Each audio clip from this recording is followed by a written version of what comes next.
Hello बच्चों, तो आइए प्रश्न पढ़ते हैं। तीन पासों को, देखिए तीन पासे हैं और उन्हें एक साथ क्या किया जाता है, फेंका जाता है।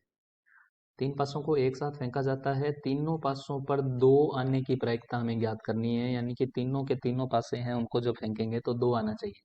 यदि यह ज्ञात है कि पासों पर प्रकट होने वाली जो संख्याएं हैं उनका योग भी क्या होना चाहिए, यहाँ पर शर्त यह है कि योग क्या होना चाहिए, 6 होना चाहिए। तो आइए हम देखते हैं कि कितनी संभावनाएं हैं वो पक्ष में हैं और कुल संभावनाएं कितनी हैं, फिर हम प्रायिकता ज्ञात करेंगे। तो सबसे पहले बच्चों मुख्य अवधारणा लिखते हैं प्रश्न की। मुख्य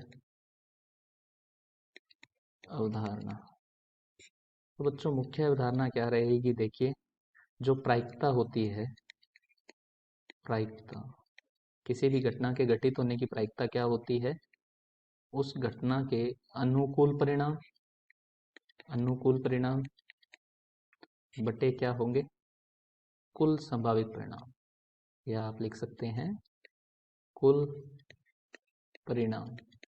ठीक है बच्चों, तो अब आइए हम प्रश्न करते हैं कि कितनी संभावनाएं हैं वो अनुकूल हैं और कितनी कुल संभावनाएं हमारे पास यहाँ पर हैं। तो देखिए तीन पासों को जब फेंका जाता है तो हम अनुकूल परिणाम, अनुकूल परिणाम क्या है, अनुकूल परिणाम है कि तीनों पासों पर क्या आना चाहिए, दो दो आना चाहिए। अनुकूल परिणाम हमारे पास कितने होंगे, देखिए अनुकूल परिणाम तीनों पासों पर दो आना चाहिए, यही एक अनुकूल परिणाम होगा। तो संख्या कितनी है इसकी, अनुकूल परिणाम संख्या हो जाएगी एक, अनुकूल परिणाम एक है हमारे पास। और अगर हम देखें कि कुल परिणामों की अगर बात करें कि योग 6 होना चाहिए, तो कुल परिणाम हमारे पास कितने बनते हैं जिनका योग 6 हो सकता है। तो देखिए बच्चों सबसे पहले तो 2,2,2 हो जाएगा, इसी तरह 1,2,3 हो जाएगा। अगर इसी को आप करेंगे 2,1,3 हो जाएगा, योग 6 है।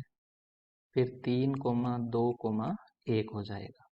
और उसके बाद देखिए आप 1,3,2 भी लिख सकते हैं और 3,1,2 लिख सकते हैं और 2,3,1 लिख सकते हैं। तो ये 6 योग हो जाएगा। इसी तरह अगर अपने देखें तो 1,1,4 हो जाएगा, यानी कि पहले पासे पर 1 आ रहा है, दूसरे पासे पर 1 आ रहा है, तीसरे पासे पर 4 आ रहा है। या क्या हो सकता है 1,4,1 या 4,1,1। तो यहाँ अगर अपने देखें तो कुल कितने परिणाम हैं, यहाँ पर देख लीजिए 4, 3, 7 और 3, 10। तो कुल परिणाम कितने हैं, 10 हैं और अनुकूल परिणाम है 1। तो अगर अपने प्रायिकता की बात करें कि प्रायिकता क्या होगी कि तीनों पासों पर क्या आना चाहिए, 2 आना चाहिए। यदि जो योगफल है वो 6 हो तो अनुकूल परिणाम 1 है, कुल परिणाम है वो 10 है। तो यहाँ पर हमारे पास प्रायिकता क्या आ जाएगी, जो अभिष्ट प्रायिकता है इसे लिखेंगे अभिष्ट प्रायिकता। अभिष्ट प्रायिकता आ जाएगी 1/10 आएगी। तो उम्मीद करता हूँ बच्चों आपको सवाल समझ आया है अच्छे तरीके से। धन्यवाद।